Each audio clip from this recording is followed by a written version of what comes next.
It's a beautiful Friday the 13th here in Syracuse, and I'm Brad, and this is the Resport podcast, aka the RRS pod. And this week, well, pronounce the H and my W's,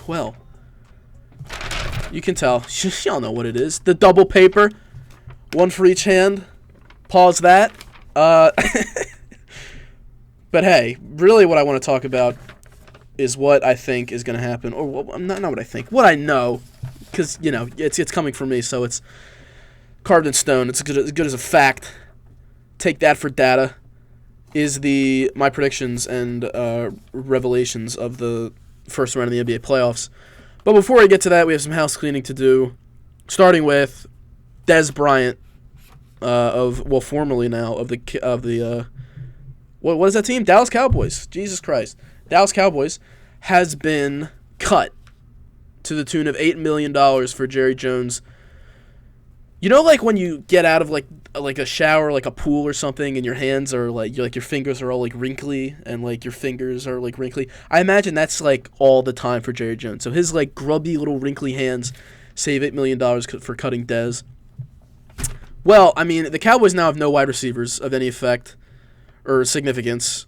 You know, no big deal. Yeah, I mean, who needs wide receivers anyway, right? You got Cole Beasley, so you can just do the Patriots. You can go to the Patriots school of wide receivering and just find smallish white gentlemen to catch passes for your quarterback. A la Cole Beasley. So, I guess that means they're drafting one. That's cool. I mean, not like you need help on that defense or anything. Genius. Here's the thing. I don't think Dez is that good. I don't know why I'm ragging the Cowboys so much. I mean, I hate the Cowboys, obviously. Dez, I'm not sure how good he is because he's been banged up like the last couple of years. And I know like the stats are like up and down. Here's what I know Dez from. Dez was great. He was so good because you could always count on some sucker in your fantasy league to draft him like 5 rounds too high because of the name recognition. Well, what's your third round pick, buddy? I'm gonna take Dez Bryant. Thank you. That's a free pick that you just basically didn't take anybody. For the last couple of years, it's been like that. So I've benefited greatly, and now I'm not going to anymore. Well, I might have a shot at benefiting from that again because he's still going to play. Just because he's not done, someone's going to sign him and I guess play him. Before I get into that, first of all, like I said, they have no wide receivers right now of any significance. I guess, I mean, that's not like they can get away with that a bit more than other teams because their whole offense is really just handing off to Zeke anyway. And I know they want Dak to do certain things. I mean, you could get away with running a read option with Dak and Zeke, and any of these guys, hopefully one of them can run a slant properly. And I mean, that could be like the majority of your offense. Like, this ain't got to be too complex, but still, you're gonna need some help with that. So that's like a draft pick. But again, not doing the NFL draft preview just yet because I have not even written the thing for my NBA end of the season regular season awards. So still gotta do that. Working on it. Don't worry about it. Life is stressful. It's very stressful. All right, I promise. Get off me. I'm trying. Okay. What was I saying? Oh, yeah. He's still going to play. So now there's information. Dez has been all over Twitter. He's been like, oh, sorry about it, Cowboys fans. Thanks, Jerry, for the years of memories in the closet of your office. But apparently somebody else on Twitter, a reporter or something, or I don't know, maybe the guy just lied, but he got like 3,000 retweets, so I'm rolling with it. It was all over Twitter and the internet. Sports websites, not like my BS website.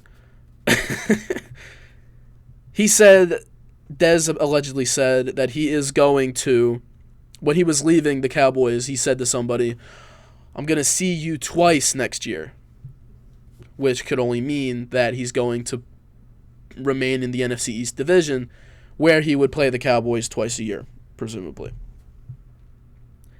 And that really, if that's true, if we're rolling with that, and again, I am for the sake of argument.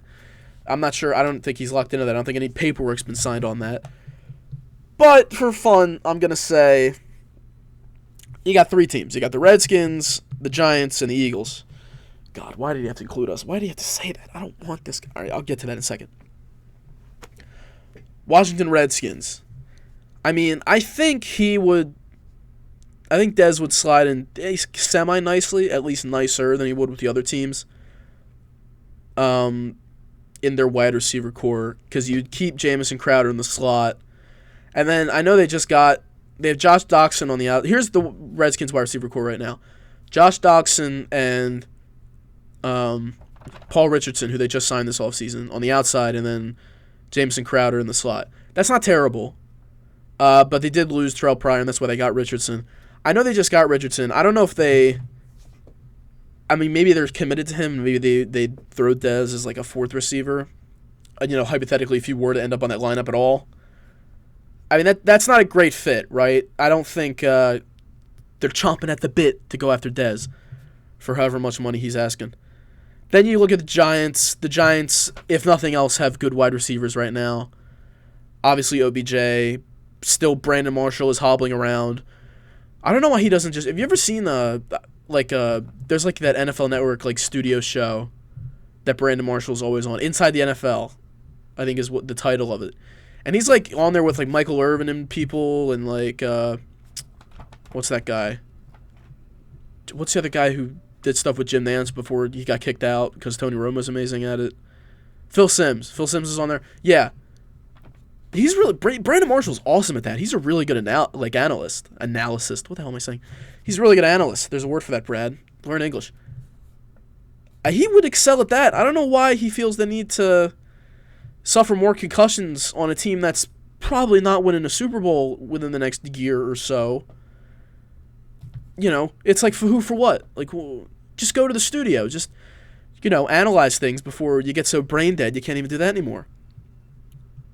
But I digress. Odell Beckham Jr., Brandon Marshall, and young bull Sterling Shepard. All solid wide receivers on any team. Well, Brandon Marshall's, near the end of his life as a football player. What if I just left it? He's near the end of his life. It's about to be over. As a football player, is what I mean. So I don't know how Dez fits into that, really. I mean, if they want to cut Brandon Marshall, I don't think they're paying him much. I couldn't imagine they are. But if they are and they feel like they can get Dez cheaper, even Dez for the same price, I guess that's an upgrade. They both have had some injury things going on recently, just comparing Brandon Marshall and Dez Bryant. But like I said, I don't know how they're going to judge how much, whatever team signs Dez, I don't know how they're going to decide what to pay him. Because like I said, I don't even know how good he is. I'm not sure about that. Football is sometimes in football it can be very difficult to judge individual talent. Usually because of coaching, because sometimes the coach is so bad. I experienced this a ton as an Eagles fan with Chip Kelly. We had some good players on the team, but you had no idea how good or bad they were because Chip Kelly was running the team, and it was such a disaster. It was unintelligible, the talent level that we were looking at. By the way, I should mention, I'm doing the thing I told you I wouldn't do anymore, where there's a Philadelphia sports game going on, so I'm watching that while I'm recording. I've been doing a good job so far. I've been on topic. But the Flyers just scored again. This is game 2 of the first round in Pittsburgh. I hate the Penguins with a burning passion of 1,000 suns, and we're up 2-0. After losing by a touchdown in hockey, we lost by a touchdown in game 1. So this is encouraging that I was satisfied with the first goal, just proving that we couldn't have some kind of offense, and now we've scored twice. So this is beautiful. I think the whole hockey world is rooting for us because they're sick of Pittsburgh like we are, or have been forever. And the rest of the world is catching on to it, that Sidney Crosby is overrated and can't grow a beard. Anyway, no hockey talk right now. Dez Bryant and the Giants. I mean, first of all, Odell Beckham and Dez Bryant, I mean, that's just like a great locker room culture, right? Like, we can all look forward to that. Think on that for a second. You're imagining it? You're imagining what it looks like? You're imagining walking into the Giants locker room and it's just a cloud of marijuana smoke right in your face? That actually sounds fun. I mean, hey, that's like painkillers, so I guess they'd really be able to take some hits over the middle after getting high as a kite or whatever else they're going to do. God knows. I said marijuana. That's tame. These boys are probably doing lines off each other, if I'm being honest. Who knows? That's a whole other issue. Talent-wise, like I said, I don't know how good or bad Dez Bryant is really. I don't know if he's much of an upgrade over Brandon Marshall or if the Giants feel like he is either way. So we'll see. We'll see about that. Again, not a great fit. because I'm going with the rule he said. Oh, I'm staying in the MCU, so I'm going to see you twice this year. Not a great fit. Washington isn't, neither is New York. Philadelphia. Okay. Here's what I wrote in my notes. And my first bullet point was no, and my second bullet point was just, no. That's really how I feel about this. We don't need Dez Bryant, man. There's very few teams in the NFL at a given time who can take on these. I don't know what to say. Again, I don't like to character assassinate professional athletes because I've never met them. Athletes in general, people have this grand idea of them, like they're greater than us. They're superheroes. They're signing autographs. They're kissing babies. They're they're rewarded as gods in our society because of what they do and what they mean to people, the significance of their occupation to the average person. But really, I mean, if you ever hear some of these less serious, not like going up to a guy in a locker room or something like that, or a sit down with a sports journal.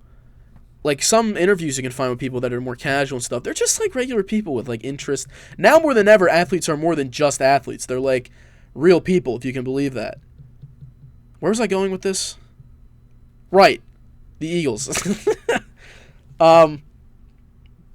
So yeah, I don't like to say guys are, this is a bad person in the locker room. He has character issues, unless a bull's been to jail a whole bunch and he served time in the pen over and over again. Then I think it's fair to say you got something going on. But I mean, that's not Dez Bryant. And what I was leading with that was the Eagles. Only certain amount of teams in the NFL at a given time have their quote unquote culture built up so strongly that they can handle taking on one of these, I guess I'll say, of questionable character or integrity or whatever noun you want to explain it with. Of that questionable character / integrity. They can only take on so many at a time. Most teams can't afford to add any of those guys because it's already so fragile in there because either they're not winning or the coach isn't a strong personality or it's just weakness all around. And if you throw something like that has the potential to spark some issues, perhaps more than the quote unquote average player, then you're testing fate and you're getting a little dodgy with it. Right now, I mean, the Patriots have been able to do this for, Brady and Belichick's whole reign pretty much because they've just had it all locked down so efficiently and so precisely that they can, if things get a little bit out of place, they can, quickly adjust. And they're so good already that they can, if it really gets bad, they can just say, all right, see ya, and then that's it. They don't lose anything in that. It's just with the Patriots, it's been just experiments with really no cost attached to them. It's a low risk. That kind of move is high risk for every other team, but for the Patriots, it's been very, very low risk and potentially high reward. You're gambling when you take on guys like that. And again, not that I know that they're bad, just that there's the perception that they're bad, which most times sparks from something tangible or real or measurable. And there's definitely that with Dez. Dez has the persona of a diva, or he's perceived as so. So perhaps there is something there. And if there is, we already know the things that has gotten Odell Beckham Jr. into trouble, which are, I'd say, more tangible, unless I'm missing something that Dez did. The boat thing, that really happened, which I don't think makes him a bad person. But the targeting Josh Norman in that game and actually trying to decapitate him, that was really come on, dude, what are you doing? And the kicking net and marrying the kicking net, and it just got weird and cringy. That's all real. We all saw that. That's not up for debate, really. You throw them together, that's terrible. But the Eagles are one of those very few teams that has that strong enough culture to where they can bring in a little bit of those questionable individuals. They already did it, though. So they're at their capacity for questionable individuals with Michael Bennett, who literally is facing criminal charges as I record this. So I'd say that's pretty tangible. I don't think I'm, jumping out on making a leap there. So I don't think the Eagles are in a position to take on a guy who also may have some questionable things. People said that about LeGarrette Blount last year locally, and that turned out really not to be true. There are no issues with him. But I mean, that's one thing, the character thing. Another thing, we don't really need another guy. We don't need another wide receiver. We just got Mike Wallace to take on Torrey Smith's role. We have... Oh, that's a great save. Still watching the game. We have obviously Alshon Jeffrey, obviously Nelson Aguilar. Everyone knows about those guys. Just signed Mike Wallace to take on the third role, and then behind him you got Matt Collins, who's a promising young guy. Where would Dez even play? Whose snaps is he taking? He's not really taking any of those guys. You really want to put him ahead of, like, you want to pay Dez Bryant, like, I don't know, like $5 million a year to be your fourth receiver? I mean, not really. I don't see a lot of benefit out of that. So I tell you that to tell you this. After running through the NFC East teams, again, assuming he's really doing this thing of, I'm going to see you twice next year, Cowboys. I'm not really seeing him playing starter snaps for any of these teams. So I don't know if that's a role that he's prepared to do, to just be a backup and just like take it easy. More likely than not, I would say he's not going to one of these teams. This was all an exercise in futility. I've just wasted your time and mine. And it'll be the Patriots' latest reclamation project and then have like 15 touchdowns next year because that's how these things usually go. Yeah. Anyway. Again, here's another next topic. I don't know. Again, this is just another example of I don't know why you'd listen to any other podcast or any other show talking about sports because I already have the answers, ladies and gentlemen.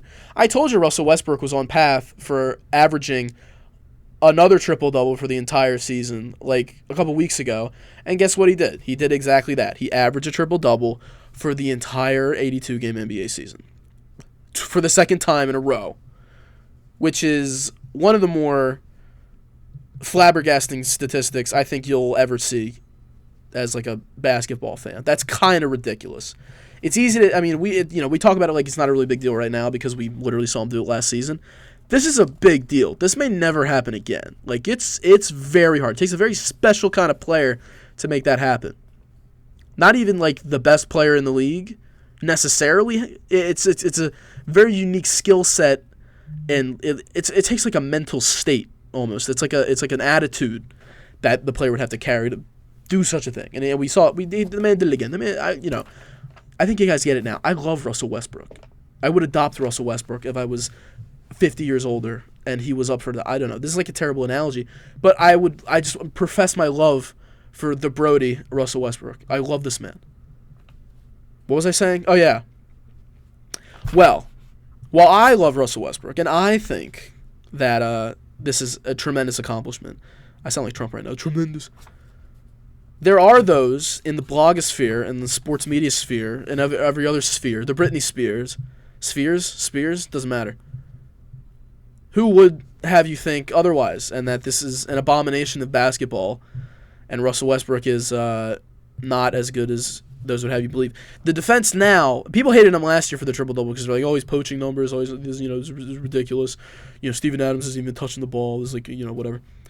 That was last year. Now, these people are saying, their new argument is, well, because Russell Westbrook averaged a triple-double again this year, and now no one cares or even knew that it was happening until like 2 games left in the season. Like this was not a news story at all. Because no one cared about it, he shouldn't have been the MVP last year because it's really not a big deal to get a triple-double. Because I write for one of the companies. Side note, I don't know if I'm really going to do this. I'm going to try to stop naming specific companies when I say, when I make generalizations like this. Because I was about to say, like, pick your favorite, like, sports media company. And I think that's just like bad karma, Let alone if I'm already putting this on my resume, so it's too late. I've already attached my name to this at a professional level, so it may be too late for me.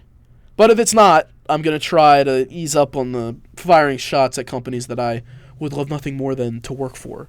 It seems a little bit counterintuitive. What was I saying? Oh yeah. That's the hot take in the sports media sphere. This is triple-double is an overrated stat, and Russell Westbrook is a scumbag for getting so many of them.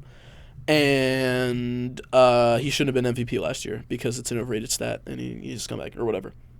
First of all, this is like let me just reiterate. He averaged a triple-double for 2 seasons consecutively. That's like impossible.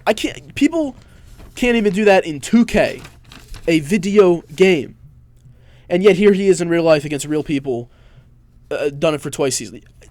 How many things happen in real life sports that you or like me are not able to recreate in the sports video game of that sport? Like, I can throw 8 touchdowns in a game with Carson Wentz. I can score like 85 points with like my career character on 2K. I can score a hat trick like anytime I want in FIFA.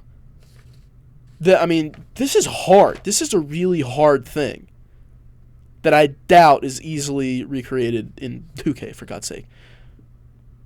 And they're like, "Oh my God, Russell, he's stat padding. He's just, how dare he steal rebounds from his teammates to, up his own numbers." First of all, so what if he stat pads? It's hard enough to get any stat in the NBA. So if you have the ability to quote unquote pad your stats and make those numbers go even higher, first of all, why would you not? What's the benefit to not doing that? Oh, so I can be an honorable basketball player. So I can be chivalrous about my business. Stupid. So what do you mean? So what? He's padding stats. You think Kobe took like 50 shots a game because he was a chivalrous individual? No, he's trying to score points. He wants to score. He wants numbers on the board. Even at the most basic levels of sports, everyone is like, "So what did I get in the first half? What I get in the first quarter? What's my box score scale right now? Where am I at? How many did I get that game?" It's just that, first of all, it's a natural inclination to want to know. Second of all, I don't think Russell Westbrook gets out of bed every day. He's like, "How many rebounds can I steal from Carmelo and Steven Adams?" Second of all, rebounds are about effort. And this argument really only applies to rebounds because no one ever recognizes that Russell Westbrook is a good passer because all the highlights are of him like shooting too many threes, and that's like all people remember.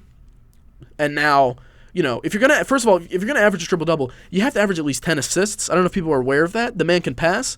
Nobody talks about that. All they talk about is the boards because he's a guard, which I guess makes sense, but still, rebounds are about effort more than anything else. Obviously, height helps in certain things, and strength and muscle and mass and what you're moving around. But that's the old adage, right? Like, you gotta want it. It's about who wants it more. Nobody wants I've never wanted anything in my life as much as Russell Westbrook wants to demolish people when in the game of basketball. I'm confident about that. I guess that says a lot about me. I don't know. I've wanted naps that bad sometimes. I should be honest. Sometimes I've wanted to sleep as bad as he wants to win an NBA title. But regardless, I guess what these people are saying is that Russell Westbrook he's just not supposed to average a triple. He's not supposed to average a triple-double because, like, the last game.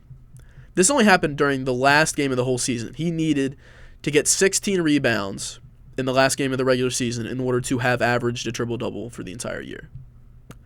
And, of course, the man did it and got like 20 or like 19 rebounds instead of 16. And people are looking on the highlights like, "Oh my God, he stole that one," or like, "Oh, they let him get that one," or "How he's lucky bounce." Like, is he just not supposed to try to get 16 rebounds in the last game? Is he just supposed to like fall short? Because why exactly? Am I to understand that Russell Westbrook goes into the last game knowing he can do something that's literally never been done in the entire sport of basketball, probably. And here he has the opportunity to do it at the very highest level, triple-double back-to-back years. He knows all this, and he's just supposed to not do it because, "Oh, I'm a point guard. I'm not supposed to get a ton of boards." It seems like a very hollow argument. It's not really an argument at all because there's nothing behind it. It's just they're just saying these things and then acting like they make sense, but they don't really make sense. And another thing, why are people insistent on looking down at Russell Westbrook? And this goes for life in general, not even just in this particular instance of basketball. Why are people insistent on looking down at others from their ivory tower, passing judgment? Like in Always Sunny. "Oh, look at you passing from your cloud of judgment, just lording over us all." Why do people like to do that instead of, I don't know, put yourself in their shoes. Try to look from their perspective on things. Is that so hard? If you're Russell Westbrook, you see you can do this with 16 boards, and you know you damn well can do it. You have the ability. You're just supposed to not even try. You're just not supposed to do that. If you were Russell Westbrook, you're going to be satisfied with, I'm just going to go out and see what happens. I'm fine if I fall 0.000001 average rebound per game short of this incredible milestone in a record. I'm fine with that. Why? You're not. It's a winning situation. Him and the Thunder are not losing anything by him getting 16 rebounds in this game. If it was some sort of record where he had to shoot 60 shots to reach some kind of milestone, then okay, that hurts his team and that makes it harder for them to win games, and it's very important at the end of the season, especially in such a tight race in the West for playoff seeding. But I mean, the man just had to get boards. Is him getting 19 rebounds really detrimental? I mean, they won the game, so is it? Is it so evil what he's doing? If you were doing it, would you still think it was so evil? I mean, give me a break. It's ridiculous. This is a stupid argument. People hate Russell Westbrook because he's like the new NBA. Because he's a small athlete who's crazy energetic and can do it all. Actually, I'm surprised why old heads don't love Russell Westbrook. He's one of these few guys who you can visibly see putting out the absolute maximum effort at all times on the basketball court. Isn't that what these guys are always complaining about? Guys don't play defense, they don't care, whatever. Here's your antidote to that. The man, all he gives is effort. He's nothing else but just effort juice flowing through his veins. And it's not good enough for them. I don't understand what they want from Russell Westbrook that he's not providing. Are they pissed because he let KD leave? He didn't really let KD leave. He let KD be his own person. And I don't know, didn't lock him in a closet or something. What do you want him to do? He's just a guy. I don't know. Hashtag free Russell Westbrook. Anyway. In my book, this gets him, and I'll write about this eventually, this gets him on I think he has to be a first-team All-NBA player now, right? Just because of this. With such milestones, you have to think about the history of this. This is when the Oscars pick Shape of Water to win. I said water, not water that time. I'm proud of myself. When they pick Shape of Water to win Best Picture, but Get Out is right there, and Get Out is the more culturally important movie right now. It's the one people quote and remember and meme on Twitter now. So you think about, aren't we going to look back in 10 years, even 5 years, and say, how did Shape of Water win when everyone saw Get Out, and Get Out was an amazing movie? It just mattered more to people. Not to say Shape of Water is a bad movie, but Get Out clearly mattered more, and it made a bigger impact just culturally. And does that count for nothing? So in the same vein, if you don't give Russell Westbrook first team All NBA honors when he literally averaged a triple-double, which is the third time that's ever happened in any season in basketball, and you don't give him that first team All NBA, aren't we going to look back on that and be like, whoa, what's going on here? How did this happen?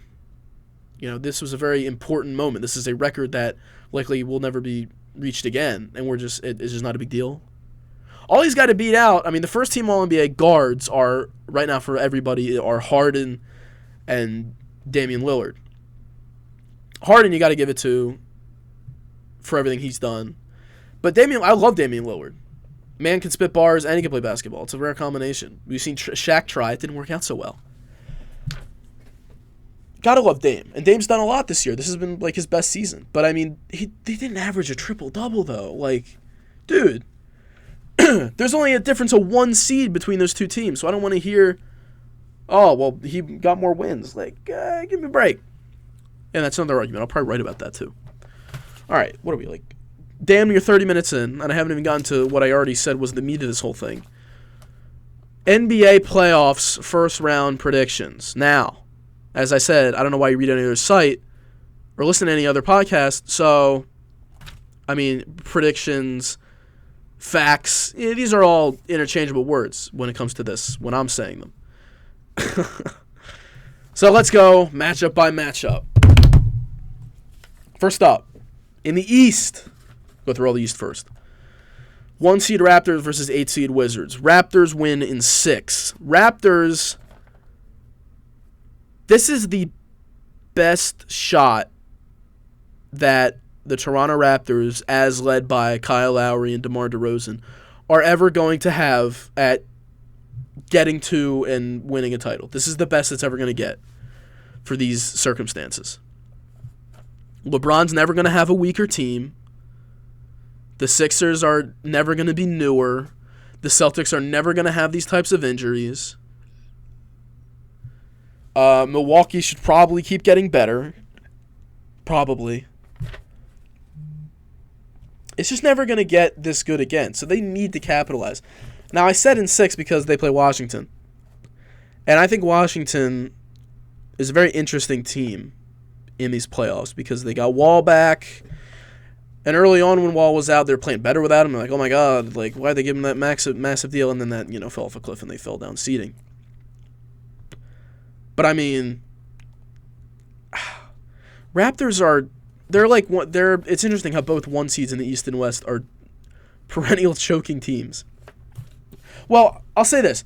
The Rockets they're for sure chokers, but the Raptors just kind of like don't even get credit. They don't even get enough credit to where they can choke. Like when they lose those types of games, it's kind of expected because oftentimes it's against LeBron, and that's a whole other animal.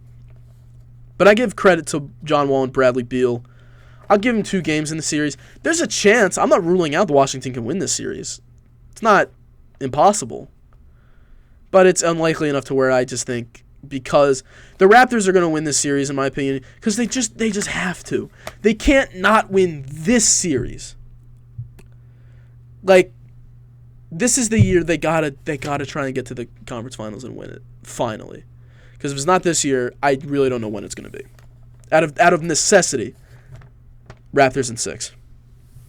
2-seed Celtics versus 7-seed Bucks. I say Celtics in 6. I think a lot of people give Milwaukee a lot of credit because they think they're better than they actually are. Milwaukee is a very poorly coached team. It was already bad with Jason Kidd for like the first half of this year. It's really bad now too, dude. Like their interim guy, they're pulling like a weekend at Bernie's with this coach that they have right now. It's just some dude. I don't even know his name. It's literally like Joe something. Oh no, Penguins on a breakaway. Hang on, interrupt the action. Deeks left, Deeks right. Oh, it's saved by Elliott. Beautiful. And a 4-on-4 as well. Anyway, back to the real action. The facts of the playoffs. Bucks have no real coach. Giannis can only do so much. Giannis isn't like ready for that kind of push yet. And they have other guys with talent, but they're just, I'm telling you, if you haven't watched the Bucks play this year, they're so poorly coached. On paper, they're really good. They're like they've been a popular underdog, outside pick, dark horse, other synonyms, for this thing for like the whole year, just because of the talent. Chris Middleton's really good. We all know about Giannis. Brogdon's fine. They had Greg Monroe putting in minutes for them. He was helping them out last season. There's a lot of things to like. But my God, so utterly inept from a tactical standpoint. And it really hurts them. You'd be surprised. In basketball more than any other, talent can overcome poor coaching. But it's just not with this team, dude. Trust me. You're going to watch them. You're going to find out. I mean, the Celtics are like the polar opposite. They have like no talent left on their team because they're all in the IR. And it's basically just Brad Stevens leading like Tatum and Jaylen Brown and Horford, like, as far as he possibly can. And I think it's through the series. I just give credit to those guys.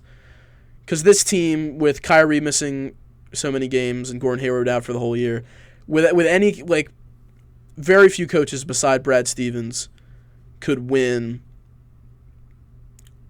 close to this amount of games that they've won in the regular season. So I give him a lot of credit, and I think they're going to win that series.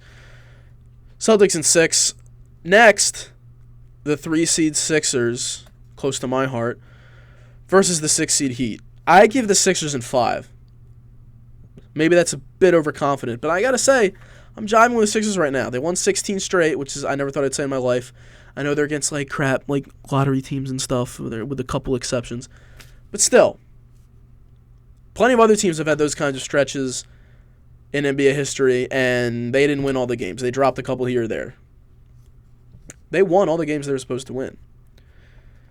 The Sixers, I think, I know that's homerism, but I'm hearing this from other places as well. The Sixers might be that eye of the tiger postseason team. Every so often, a team that looks like it has a bright future and, looks like it has talent coming down the pipeline, and everyone's saying, oh, in like 2 years, those guys are going to be title contenders. Every so often, when one of those teams finally gets in the playoffs, they perform better than people even expected for how early it is in the process. Not to use a cliche. Trust the process. And I think the Sixers might have a little bit of that going on, especially with the win streak and the fact that Joel goes out and Ben Simmons takes over the team in stride like nothing ever happened. There's something going on there.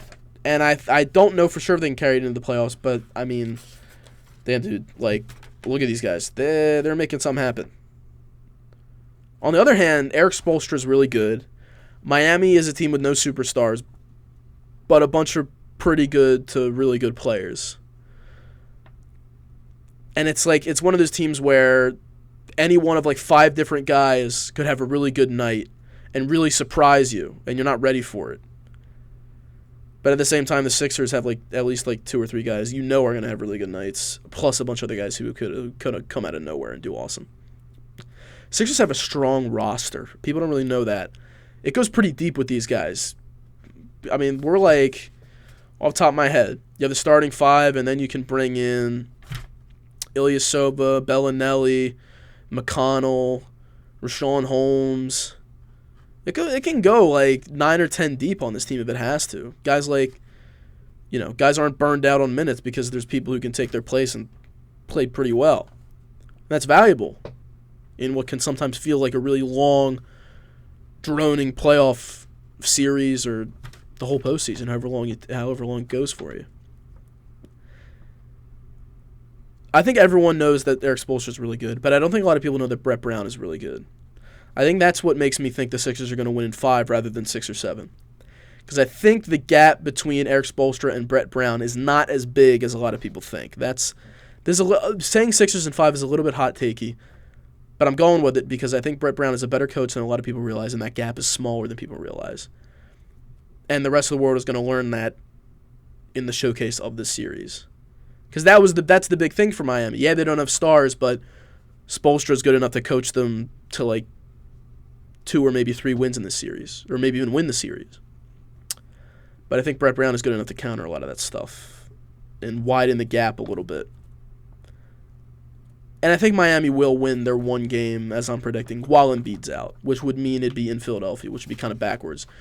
Philadelphia has a very strong home court advantage. The center goes nuts for this team. It is like a religious cult when you watch some of these guys on the floor. It's kind of crazy, and I love it so. So I think but I think having Embiid out is going to hurt when like they have like Whiteside and like some of these taller like above the rim guys, and you can't really protect the rim without Embiid. I think if they do lose a game, it'll be while Embiid's out. Or if they lose multiple games, it'll be while Embiid's out. But then when Embiid comes back, the gap widens again, like I was talking about.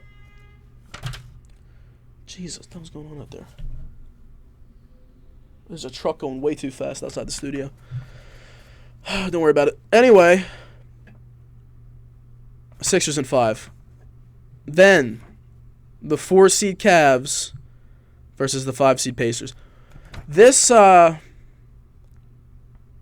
wrote down the Cavs in 5. Now listen, this, more than any other series in the whole playoffs, East or West, could go literally any way possible. I could see the Cavs getting swept. I could see the Pacers getting swept. I see the Cavs winning in 7, Pacers winning in 7. It can go, everything in between. It could go any way. It's so... But me personally, I just think LeBron James is going to do playoff LeBron James things like we're quite familiar with. And because of that, he's just going to find a way. Whether it's in 4 or 5, 6, 7 games, I just can't imagine him losing in the first round. It's just not something I can picture. It really hasn't happened in like my sports watching life. And I don't think he's there yet. LeBron's going to have to be really broken down for that to happen, and he's just not there yet. And I think his supporting cast, his new band of Bulls, I think they're going to prove to be not great, not like 2016 winning the title great, but they're going to be good enough to where he can be like, okay, I can, we can do some things here. We can beat the Pacers, for God's sake. They're going to be good enough. They're going to be great. They're going to be good enough, which is all he really needs. He doesn't need everybody. He doesn't need Pippen and the guy with all the tattoos. I'm just kidding. Dennis Rodman. In between Michael Jordan. Whatever. It's a different podcast. So I give it in 5. Here's the real problem for the Pacers. There's not like a big coaching advantage because Tyronn Lue and the Pacers guy. LeBron James and the Pacers guy. There's not like a huge discrepancy there. When you play LeBron, it's not gonna be really one on coaching anyway. It's gonna be, you need star power against that guy. First of all, there's always the problem of, all right, so you're playing LeBron in a playoff series. Who's gonna guard LeBron? That's the first question. Now, the answer to that question really is, it doesn't matter. No one can guard LeBron, which is fair. But at the same time, you got to have some guy who can at least slow him down a little bit and make him work. You got to at least make him work. Out of respect for yourselves. Make the man work for his, 40-point triple-double that he's going to end up getting because it's a playoff game that matters. But the Pacers don't have any killers. They don't have, forget stars. You could say Oladipo's a star after this season. It's really just one season of that, so maybe a little bit premature to give him playoff clout. But they don't have any like killers, like assassins, like the Pacer team of old that gave LeBron problems in the Eastern Conference Finals. Like Roy Hibbert was on his game. David West is like a, goon. That's the best word I can come up with. And young Paul George was a stone cold killer. The Pacers don't have anybody like that. They have like happy-go-lucky Miles Turner and like Oladipo, who's just not very intimidating. I mean, there's talent, but it's not. First of all, there's the talent discrepancy. And second of all, it's just like I'm just at the, this time with feeling. I don't see it. I don't really see it. So I'll give it to the Cavs in 5. Now we go to the West, ladies and gentlemen. The 1 seed Rockets versus the 8 seed Timberwolves. I give Rockets, of course, in 6 games though. I think it takes 6. Now I say that because there's really no reason to believe that Harden and Chris Paul have like overcome their playoff issues or whatever you want to call it, the yips in the playoffs. I have no reason to think that's over.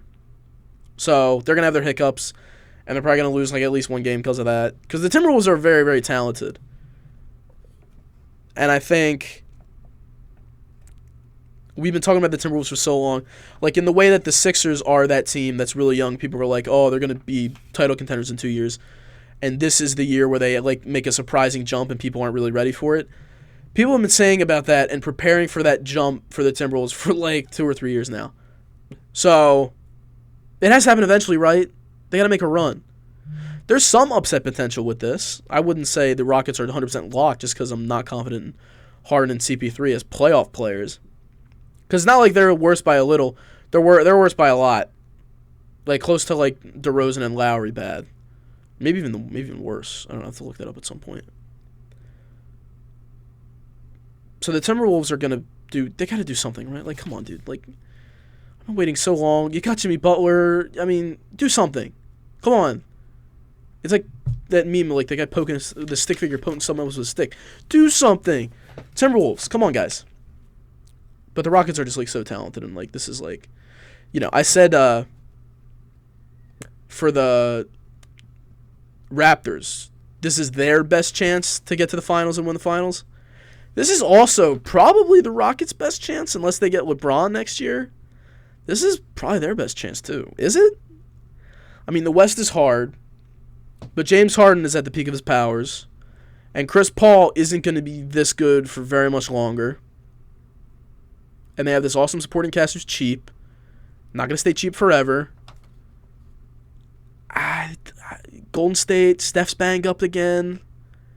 It's not looking too great for the rest of the West in some of these areas. Obviously, they're close to each other, but are they close to the Rockets? I don't know if the Rockets are ever going to have this separation again. So again, kind of out of necessity, they're going to move on in 6 games. 2 seed Warriors versus the 7 seed Spurs. I say Warriors in 5 because I think Steph's not going to play because he's not going to get. I think the only way Steph plays in the first round of the playoffs is if the Warriors get to like Game 6 and things aren't looking good. Then they'll like, because Steph can play. If Game 7 of the finals were tomorrow, Steph Curry could definitely get on the floor and play pretty well. But they're just sitting him out because the last like 20% of regular season didn't matter anyway for them, and you can tell by the way watching the way they played. And even really for them, the first round of the playoffs doesn't really matter either. So they're largely unconcerned with that. So I don't think he'll even touch the floor in the first, because I just think. I mean, I'm only really giving one game to the Spurs out of basically out of pure respect for Popovich and just what he can do, and out of Aldridge for the season he's had. But I'm not gonna sit here and say, "Ooh, the Spurs can make it a series because without Steph, you know what are the Warriors without Steph? You know, besides Kevin Durant and Draymond Green and Klay Thompson and all these guys, and everyone's been very concerned because for the last however many regular season games they haven't really been well because they don't care, and that's what it is. People got to recognize this team has not cared in a way that I've never seen another team not care for this amount of time. And you know, a lot of people say, well, you can't really flip the switch like that a lot of times. So you know, sometimes you go to flip the switch and the electricity's out. It's not working. It's not so easy. But I think the Warriors are in a situation where it is going to be kind of easy for them. Like, if I'm being honest, I think they're so good that they don't care at a whole new level because they're that good. And at another whole new level, to fit with the theme, they're going to be able to flip it back on like nobody else has. It's just going to go. It's going to happen. Mark my words. 5 games, Warriors over Spurs. Spurs just can't match firepower. 3-seed Trailblazers versus the 6-seed Pelicans. Now, here's when you look at the 3-6 game and the 4-5 game. These are the teams that really could have ended up in any configuration, down to the last day, basically. I say Trailblazers in 7. I think this is a closer series than a lot of people think because I think, old adage, style make fights. Style make fights. And the style of these two teams is going to make this a 7-game fight, in my opinion. It's a very interesting matchup because you have the guard-heavy Trailblazers, and Nurkic has come along and played pretty well for them. But the bread and butter is still Dame and C.J. McCollum versus the Pelicans, which is just Anthony Davis and like a bunch of guys. And to be fair, those bunch of guys have played quite well of late and really helped them make that playoff push. But, I mean, like, Jrue Holiday is probably not the difference between winning and losing a series if I had to put money on it. But Anthony Davis has been out of his mind and had some stretches this year that have been downright ridiculous. So I'm not putting it past him where he couldn't win the series. I say Trailblazers in 7.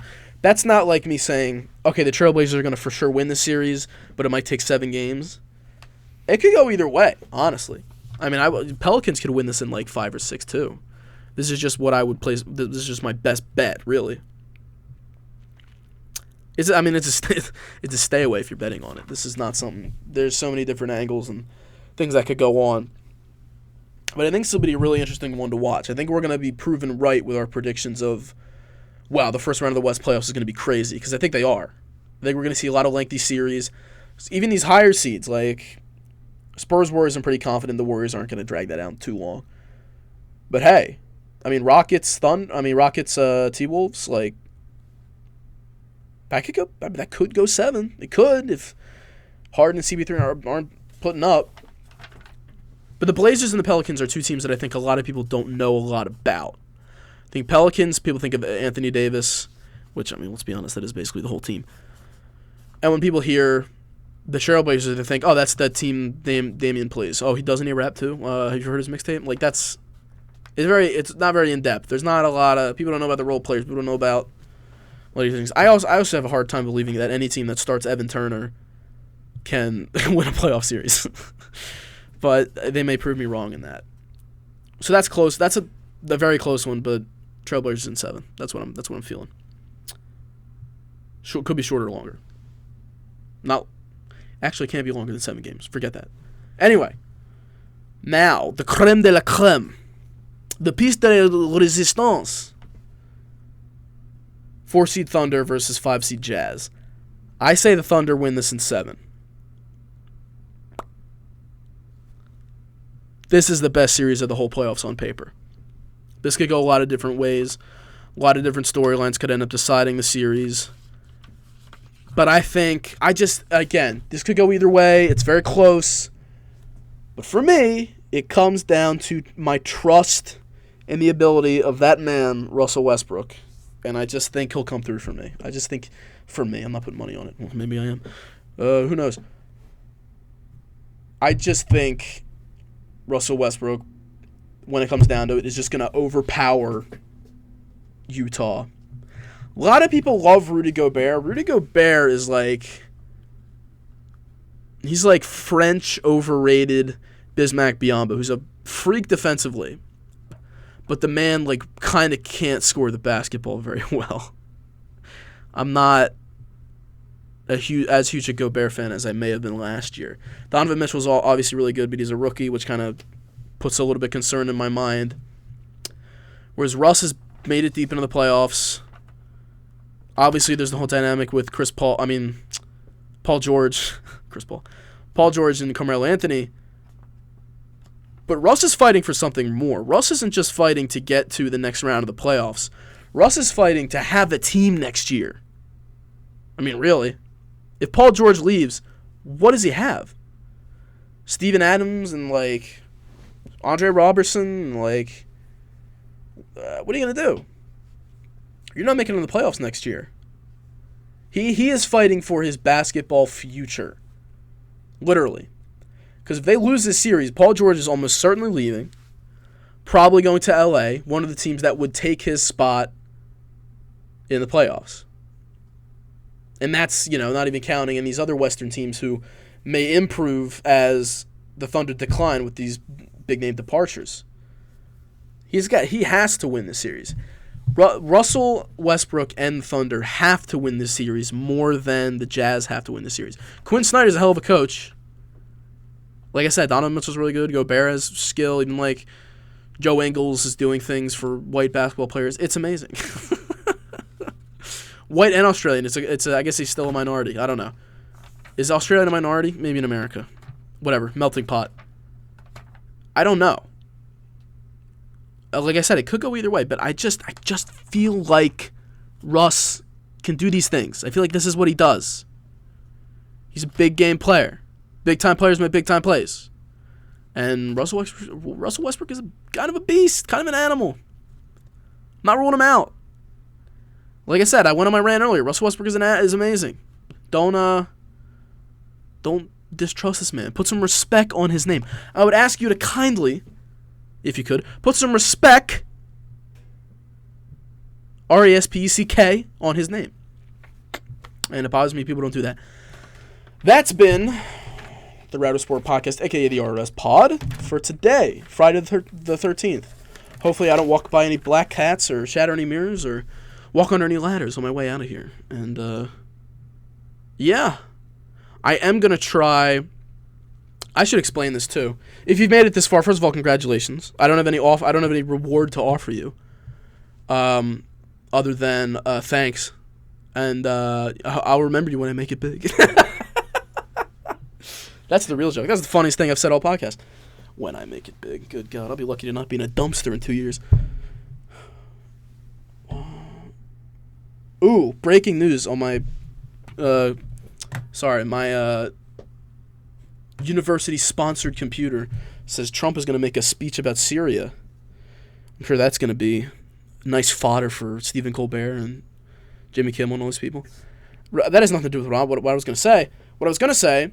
My little update at the very end of the show, which I should have done at the beginning of the show if I was any good at this, but I'm not, so here we are, is that the show's only been going up on YouTube for the last week or two, and that's because SoundCloud, turns out, has a limit of you can only upload 300 minutes of content before you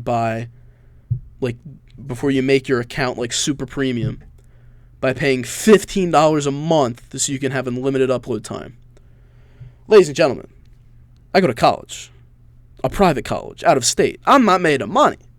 So I don't know how the hell I'm going to work that out and get my thing where the people are, where it needs to be. So the next thing I'm going to look into First of all, see if I can make that happen. One way or another. But if it doesn't, or even if it does, I do want to get this thing on iTunes. Because now I was waiting a little bit. I didn't really pursue that in the beginning because I wanted to have a little bit of a backlog. Because I think that would help, give you like people something to listen to. I don't know. I'm not a professional. It's just what I thought. I don't think before. I just do things. I don't think. But either way, I'm going to look into that, see if I can get it on iTunes. I know you can get podcasts on Spotify now. I have no idea how that process goes, but I guess I'll do some Googling. And like Stitcher's like a specific podcast app. I want to work on getting this thing out to more people if possible, and I got to work on my graphics guy. And, if it's necessary, add things onto that. Make new ones for the different services. But iTunes is big, because iTunes has like trending podcasts. I don't know if that costs money. That seems like an exclusive platform. SoundCloud, any bull on the block is going to have a mixtape for you to listen to. And it seems like iTunes, either because maybe music is more refined than podcasts, maybe it costs money, maybe you need like some certification, like, I don't know, like I got a PhD in podcasting. I don't know what I have to do. But like I said, I'm going to look into it, try and make that happen, because that's very important. Because, a little bit of inside baseball here. I can't get people to go to the website out of nowhere just to listen to the podcast. That's very difficult because people are not already on the website. They have to add the Resport.com to their media diet if they want to consume that content, which is a difficult thing to get people to do. But if I throw the podcast on SoundCloud and YouTube, places where people are already at, they're already on SoundCloud and YouTube. It's not a whole new URL for them to type in. It's literally just go to the account, type in the search bar once, hit subscribe, and then it's just there where everything else is. That's a lot easier. That's a much easier way to garner an audience and to convince people to listen to your stuff, because it's less work for them. It shouldn't. Ideally, it's not labor intensive to convince people to consume your content. And the website's a little bit more labor intensive, but the writing stuff has to be there because there's not really a good spot to do that. Like, I'm not going to break up every piece into 280 characters and tweet it. You know what I mean? It's not really going to work. But what I could do with a podcast is, what I'm trying to do, YouTube and all these platforms, and that's inside baseball for you. So I'll update people on that. I'll tweet about it. Follow me on Twitter at @BradIsRad with what is it? @_Brad_is_rad. Great branding, I know. And Instagram, BradIsRad117, all lowercase, no spaces. I think that's it. So follow me for updates, and this has been the Resport Podcast. I forgot the name of my own podcast. See you next week.